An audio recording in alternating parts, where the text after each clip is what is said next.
Breaking news చూస్తున్నాం. నిరుద్యోగులకు good news ప్రకటించింది ఏపీ ప్రభుత్వం. ఏపీ ఆయుష్ విభాగంలో పలు పోస్టులకు నియామకాలకు గ్రీన్ సిగ్నల్ ఇచ్చింది.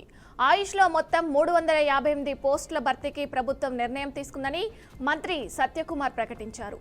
ఈ పోస్టుల్లో 71 మంది డాక్టర్లు, 26 మంది జిల్లా ప్రోగ్రాం మేనేజర్లు, 90 మంది పంచకర్మ థెరపిస్టులు, మిగిలిన పోస్టుల్లో సహాయకులను నియమించనున్నట్టు మంత్రి పేర్కొన్నారు.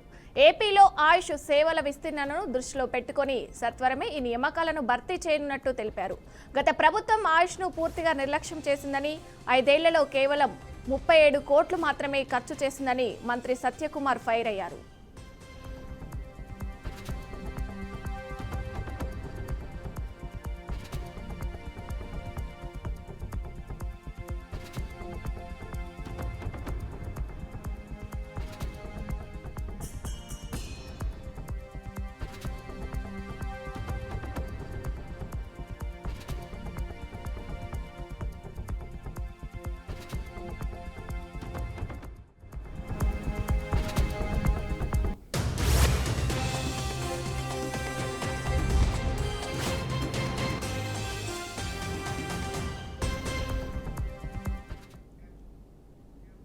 బ్రేకింగ్ న్యూస్ చూస్తున్నాం. తెలంగాణ ప్రభుత్వం మరో కీలక నిర్ణయం తీసుకుంది.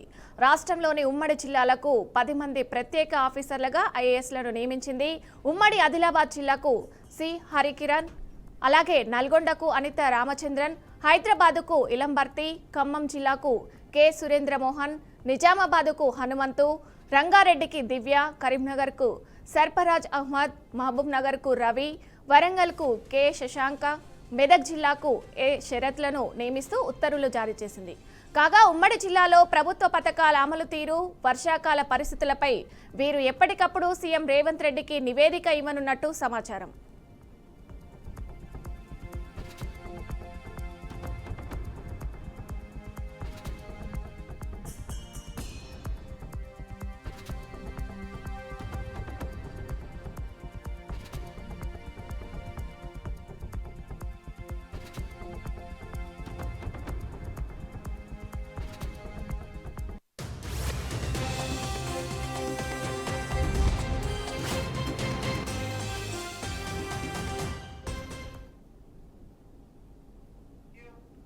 దళిత యువకుడు మాజీ డ్రైవర్ సుబ్రహ్మణ్యం హత్య కేసులో వైసీపీ ఎమ్మెల్సీ అనంతబాబుకు ఆంధ్రప్రదేశ్ హైకోర్టులో ఎదురుదెబ్బ తగిలింది.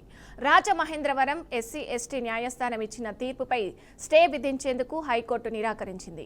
ఈ కేసులో తదుపరి విచారణ కొనసాగించవచ్చునని స్పష్టం చేసింది. 3 ఏళ్ల క్రితం కాకినాడలో సుబ్రహ్మణ్యం హత్య జరిగింది. డ్రైవర్ను హత్య చేసిన అనంతరం డోర్ డెలివరీ చేయడం సంచలనంగా మారింది. ఈ కేసులో అనంతబాబు నేరం అంగీకరించినట్లు మీడియా సమావేశంలో అప్పటి ఎస్పీ రవీంద్రనాథ్ బాబు వెల్లడించారు. అనంతబాబును రాజమహేంద్రవరం కేంద్ర కారాగారానికి రిమాండ్కు పంపించారు. ఆ తర్వాత ఆయన మధ్యంతర బెయిల్పై విడుదలయ్యారు.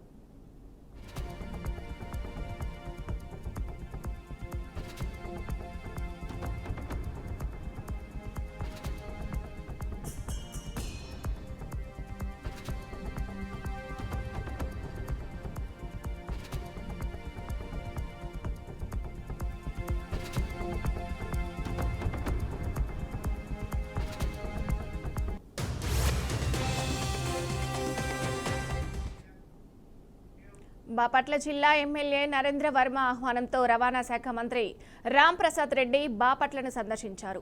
ఈ సందర్భంగా బాపట్ల ఆర్టీసీ బస్టాండును పరిశీలించిన మంత్రి అధికారులతో సమీక్షా సమావేశం నిర్వహించారు.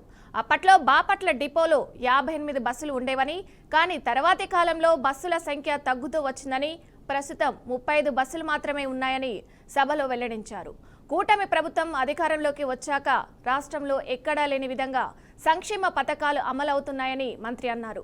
గత ప్రభుత్వం అభివృద్ధి సంక్షేమ పథకాల పేరుతో నిధులు దుర్వినియోగం చేసినప్పటికీ అభివృద్ధి శూన్యంగా మిగిలిందని ఆయన విమర్శించారు.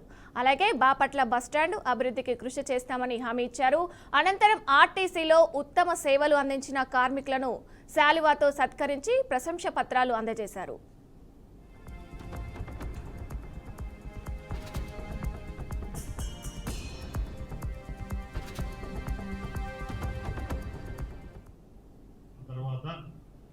ఈరోజు ఈ బాపట్ల పట్టణంలో సుపరిపాలనలో తొలి అడుగు అనే కార్యక్రమం పాల్గొనడానికి విచ్చేయడం, దానిలో కూడా ముఖ్యంగా ఏ శాఖనైతే నేను నిర్వర్తిస్తున్నానో ఆ శాఖాపరమైన మా ఆర్టీసీ డిపోకు అలాగే బస్ స్టాండ్కు ఆహ్వానించిన స్థానిక శాసనసభ్యులు గారికి అలాగే మా కార్మిక సోదరులందరికీ ధన్యవాదాలు తెలియజేసుకుంటున్నా. ఈరోజు దానిలో భాగంగానే ఆర్టీసీని కూడా గాడిలో పెట్టే విధంగా గత సంవత్సరం నుంచి రవాణా శాఖ చర్యలు తీసుకుంటున్నాం. ముఖ్యంగా ఏ సంస్థ అయినా ముందుకు నడవాలంటే దానిలో పనిచేస్తున్న కార్మికుల యొక్క భవిష్యత్తు, వాళ్ళ యొక్క ఉనికి ముఖ్యం. దానిలో భాగంగానే రాష్ట్రంలో అతి ఎక్కువ కార్మికులు ఉన్న సంస్థ ఏదైనా ఉందంటే కేవలం ఆర్టీసీ కాబట్టి ముఖ్యంగా కార్మికుల సమస్య పైన కూడా దృష్టి సాధించడం జరిగింది. నేను ఎక్కువగా ఆర్టీసీ ఈరోజు ఇక్కడ ఆర్టీసీ కాంపౌండ్లో చదువుతాను కాబట్టి ఆర్టీసీ విషయాలే మాట్లాడతాను. మా కూటమి ప్రభుత్వం ఏర్పాటైన సంవత్సరం తర్వాత ఈరోజు ఈ బాపట్ల పట్టణంలో సుపరిపాలనలో తొలి అడుగు అనే కార్యక్రమం పాల్గొనడానికి విచ్చేయడం, దానిలో కూడా ముఖ్యంగా ఏ శాఖనైతే నేను నిర్వర్తిస్తున్నానో ఆ శాఖాపరమైన మా ఆర్టీసీ డిపోకు అలాగే బస్ స్టాండ్కు ఆహ్వానించిన స్థానిక శాసనసభ్యులు గారికి అలాగే మా కార్మిక అంటే ఇప్పుడు దగ్గరగా 40-35 ఏళ్ళు దాటిపోయింది డిపో పెట్టి. మనకి ప్రత్యేకంగా చెప్పాలి అంటే ఈ ప్రాంతంలో చాలా ప్లేస్ ఉంది డిపోలో. ఒక మోడ్రన్ టాయిలెట్ విత్ పే అన్నట్టు ఒకటి డిపో తరఫున ఇటు లేడీస్కి మరియు జెంట్స్కి ఒక మోడ్రన్ టాయిలెట్స్ తయారు చేయాలని నేను ప్రత్యేకంగా మన మంత్రి గారిని కోరుతున్నాను. అలాగే 12 బస్సులకి ప్రపోజల్స్ ఇచ్చాం మనం. అది కూడా ప్రముఖుల నుంచి అడిగి తీసుకుని డిపో వాళ్ళందరినీ అడిగి 12 బస్సులకు ప్రపోజల్ ఇస్తే కేవలం ఒక 2 బస్సులు మాత్రం మనకు అలాట్ చేశారు. ఇంకా దగ్గరగా 10 బస్సులు అలాట్ చేయాలి. ఇప్పుడు మళ్ళీ 11 బస్సులకి నేను అడుగుతా ఉన్నా. రాబోయే రోజుల్లో వ్యవస్థలో ఎన్నో మార్పులు వస్తూ ఉన్నాయి. గౌరవ శ్రీ నారా చంద్రబాబు నాయుడు గారు ఈ అంటే ఇప్పుడు దగ్గరగా 40-35 ఏళ్ళు దాటిపోయింది డిపో పెట్టి. నెల్లూరు జిల్లా రూరల్ నియోజకవర్గంలో మంత్రి కొలుసు పార్థసారథి ఎమ్మెల్యే శ్రీధర్ రెడ్డితో కలిసి పర్యటించారు. ఈ సందర్శనలో పలు అభివృద్ధి కార్యక్రమాలకు ప్రారంభోత్సవాలు నిర్వహించారు. రాష్ట్రంలోనే తొలిగా సుపరిపాలన తొలి అడుగు కార్యక్రమం పూర్తయిన ఈ నియోజకవర్గం అభివృద్ధి పరంగా అద్భుత ప్రదర్శన కనబర్చిందని పార్థసారథి అన్నారు. ఇప్పటికే 230 కోట్లకు పైగా అభివృద్ధి పనులు నిర్వహించిన ఎమ్మెల్యే శ్రీధర్ రెడ్డిని ఆయన అభినందించారు. గత వైసీపీ ప్రభుత్వంలో జరిగిన అవినీతుల కారణంగా రాష్ట్రంలో పెట్టుబడులు తగ్గిపోయాయని, ఆర్థిక పరిస్థితి దారుణంగా ఉందన్నారు. ప్రస్తుతం చంద్రబాబు నేతృత్వంలో ఈ స్థితిని మెరుగుపరిచేందుకు కృషి జరుగుతున్నట్టు మంత్రి పార్థసారథి తెలిపారు.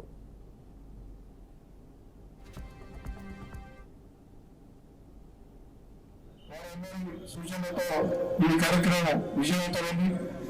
పనిచేసిన ప్రతి నాయకుడు కార్యకర్తకి శుభాకాంక్షలు తెలియజేసి అభినందించడానికి పార్థసారథి గారు ఈ రోజు ఇచ్చేశారు. అందుకే వారి రాక సందర్భంగా మనందరం కలిసి 85 లక్షల రూపాయల వ్యయంతో వారి చేతుల మీదుగా శంకుస్థాపన చేసుకున్నాం. ఈ 85 లక్షలు కలిపితే ఈ సంవత్సరం రోజుల్లో తెలుగుదేశం పార్టీ కూటమి అధికారంలోకి వచ్చి సంవత్సరం అయింది. ఈ సంవత్సరం రోజుల్లో ఈ 85 లక్షలు కలిపితే ఈ యొక్క డివిజన్ లో అక్షరాల 3,60 లక్షల రూపాయల నిధులతో ఈ నెల 12వ తారీఖుకి పూర్తి చేశారంటే మీరందరూ కూడా ఒక టీం లాగా వ్యవహరించి ఏ విధంగా పార్టీ కార్యక్రమాలను ముందుకు తీసుకెళ్తున్నారో, పార్టీ కార్యక్రమాలు ఎంత చిత్తశుద్ధితో మీరు అమలు చేస్తున్నారో నిజంగా మిమ్మల్ని అందరినీ కూడా ప్రతి కార్యకర్తని ప్రతి నాయకుడిని నేను మనస్ఫూర్తిగా అభినందిస్తున్నానని చెప్పేసి మనం చేస్తాను. తప్పకుండా మన ప్రీతం ముఖ్యమంత్రి చంద్రబాబు నాయుడు గారికి, మన ప్రీతం యువనేత లోకేష్ గారికి ఈ నియోజకవర్గంలో కార్యకర్తల బలం ఏమిటో తప్పకుండా చెప్తానని చెప్పేసి కూడా మీ అందరికీ సెవెన్గా మనం చేస్తాం. దమ్ముంటే వైసీపీ నాయకులు ఎవరికైనా సరే నెల్లూరు రూరల్ సెంట్రల్ అయినా సరే, నెల్లూరు సెంట్రల్ అయినా సరే చర్చకి సిద్ధమని చెప్పేసి మీకు మనం చేస్తా ఉన్నారు. మీరు మొట్టమొదటి సంవత్సరంలో ఈ రాష్ట్ర ప్రజలకి ఏమి ఇచ్చారో, ఈ మొట్టమొదటి సంవత్సరంలో కూటమి ప్రభుత్వం పేద ప్రజలకు ఏమిచ్చిందో ఒకసారి అనాపైసలతో సహా లెక్కలేసి చెప్తామని చెప్పేసి మీకు సవినీయంగా మనవి చేస్తా ఉన్నాను. ఈరోజు మనం ఏదైతే చెప్పామో ఎన్టీఆర్ భరోసా గత ప్రభుత్వం మొట్టమొదటి సంవత్సరంలో కేవలం 2,250 రూపాయలు ఇస్తే మనం 4,000 రూపాయలు ఇచ్చిన విషయాన్ని ప్రజలందరూ కూడా గుర్తించాలని చెప్పేసి మీ అందరికీ మనం చేస్తా ఉన్నాను. 4,000 ఇవ్వటమే కాకుండా బకాయిల పేరు మీద 3,000 రూపాయలు ఇచ్చి మొట్టమొదటి నెలలో 7,000 రూపాయలు చేతుల్లో పెట్టిన ప్రభుత్వం ఈ దేశంలో ఎక్కడ లేదని చెప్పేసి కూడా మీకు మనం చేస్తాను. ఈ నెల 12 నిర్మల్ జిల్లా ఎమ్మెల్యే మహేశ్వర్ రెడ్డిపై మాజీ మంత్రి ఇంద్రకరణ్ రెడ్డి తీవ్ర విమర్శలు చేశారు. మహేశ్వర్ రెడ్డి ఎమ్మెల్యేగా గెలిచిన తర్వాత నిర్మల్ అభివృద్ధి దిశగా కాకుండా నిరోధకుడుగా మారిపోయారని ఆయన ఆరోపించారు. గతంలో మంజూరైన మెడికల్, నర్సింగ్ కాలేజీల నిర్మాణాలను మహేశ్వర్ రెడ్డి అడ్డుకుంటున్నారని మంత్రి ధ్వజమెత్తారు. అలాగే కేంద్రంలో బీజేపీ అధికారంలో ఉన్నప్పటికీ బాసర దేవాలయానికి నిధులు ఎందుకు ఇవ్వబడలేదని ప్రశ్నించారు. బాసర ఆలయాన్ని బిచ్చమెత్తే అభివృద్ధి చేస్తానని ముందోల్ ఎమ్మెల్యే రామారావు పటేల్ చెప్పడం సరికాదని విమర్శించారు. ఉమ్మడి ఆదిలాబాద్ జిల్లాలో 4 బీజేపీ ఎమ్మెల్యేలుగా ఉన్నప్పటికీ కేంద్రం నుండి ప్రసాదం కోట కింద 50 కోట్ల నిధులు తీసుకురావడానికి తీవ్ర ఆందోళన వ్యక్తం చేశారు. గత ప్రభుత్వ హయాంలో మంజూరైన అభివృద్ధి పనులు 10 రోజుల్లో ప్రారంభించకపోతే ఆర్డీఓ కార్యాలయం ముందు ధర్నా నిర్వహిస్తామని హెచ్చరించారు. ఈ మంత్రి ఎమ్మెల్యే గురించి ప్రతి ఒక్కరు కూడా తెలిసిపోయింది. మనం గతంలో ఏమైతే ఫండ్లు తీసుకొచ్చి ఇచ్చినామో అవన్నిటినీ ఆపేయడం జరిగింది. కేవలము డబ్బుల కొరకు, కమిషన్ల కొరకే ఈ యొక్క ఎమ్మెల్యే కార్యక్రమాలు చేస్తుండే తప్ప ఇంకొకట్లేదు. పామ్ ఆయిలే తీసుకోండి. పామ్ ఆయిల్ ఫ్యాక్టరీకి ప్రభుత్వంకు 6 కోట్ల రూపాయలు కట్టిన 40 ఎకరాల భూమిని ప్రభుత్వము భూమి ఇచ్చి నాలా పర్మిషన్ ఇచ్చారు. అప్పుడు ఇండస్ట్రీ మినిస్టర్ వచ్చి శంకుస్థాపన చేయడం జరిగింది. దాని తర్వాత దసరా నాడు వాళ్ళు పోయి కొబ్బరికాయ కొట్టుకున్నారు. అటువంటిది ఆ దసరా కొబ్బరికాయ కొట్టగానే వాళ్ళకు ఫోన్ చేసి హైదరాబాద్ పిలిపించుకొని నువ్వు మొదలు అక్కడ 5 కోట్ల రూపాయలు పెడితే నువ్వు ఫ్యాక్టరీ చేస్తావు. కొట్లాడి మెడికల్ కాలేజ్ మనం సంపాదించుకున్నాం. ప్రతి సంవత్సరానికి 100 మంది ఎంబీబీఎస్ మెడిసిన్ డాక్టర్స్ చదువుకునే పోస్టుకు సంవత్సరం 100 అంటే 5 సంవత్సరాలకు 500 మంది పిల్లలు అక్కడ చదువుకుంటారు. ఈ మంత్రి ఎమ్మెల్యే గురించి ప్రతి ఒక్కరు కూడా తెలిసిపోయింది. మనం గతంలో కడప జిల్లా బద్వేలిలో నకిలీ పట్టాలు తయారు చేసే ముఠాను పోలీసులు అరెస్ట్ చేశారు. మొత్తం 13 మందిపై కేసు నమోదు చేసినట్లు అధికారులు తెలిపారు. 9 మందిని అదుపులోకి తీసుకున్నట్టు వెల్లడించారు. పరారీలో మరికొంతమంది ఉన్నట్టు అధికారులు తెలిపారు. నిందితుల వద్ద నుండి నకిలీ పట్టాలు, అనుబంధ ఫారాలు, పాస్బుక్లు, రెవెన్యూ అధికారుల సీళ్లతో పాటు మరికొన్ని వస్తువులను స్వాధీనం చేసుకున్నారు.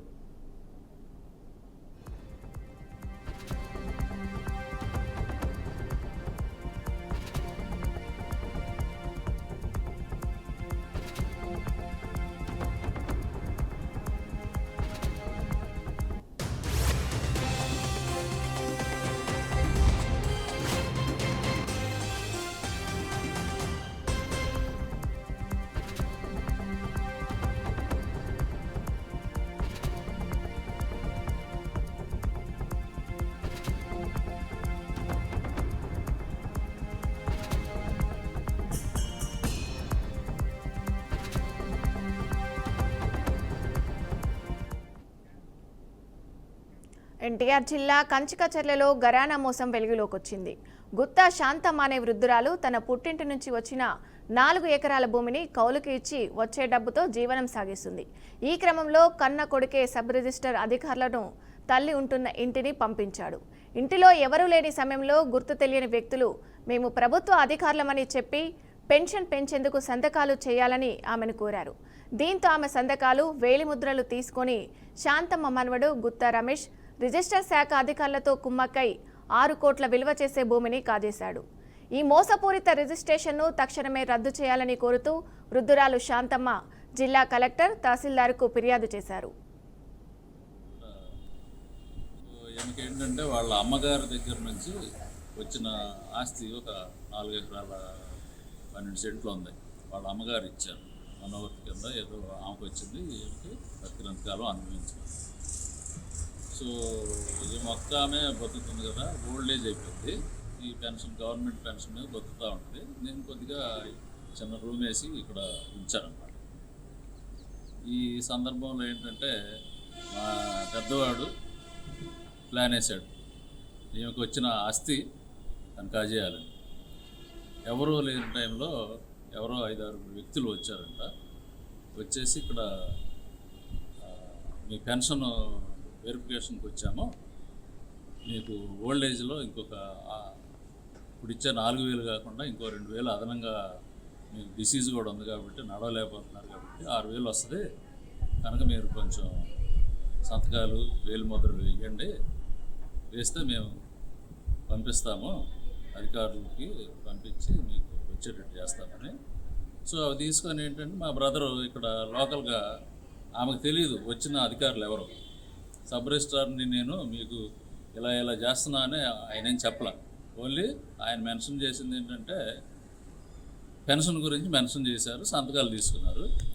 వెళ్ళిపోయి మార్చి 18వ తారీఖున పవర్ ఆఫ్ అటార్నీ తీసుకున్నాడు మా బ్రదర్, మా పెద్ద ఆయన. పవర్ ఆఫ్ అటార్నీ తీసుకొని నెక్స్ట్ డే విజయవాడ వెళ్ళి విజయవాడ పడమటి సబ్ రిజిస్టర్ ఆఫీస్లో వాళ్ళ అబ్బాయికి సెటిల్మెంట్ డీడ్ రాశాడు.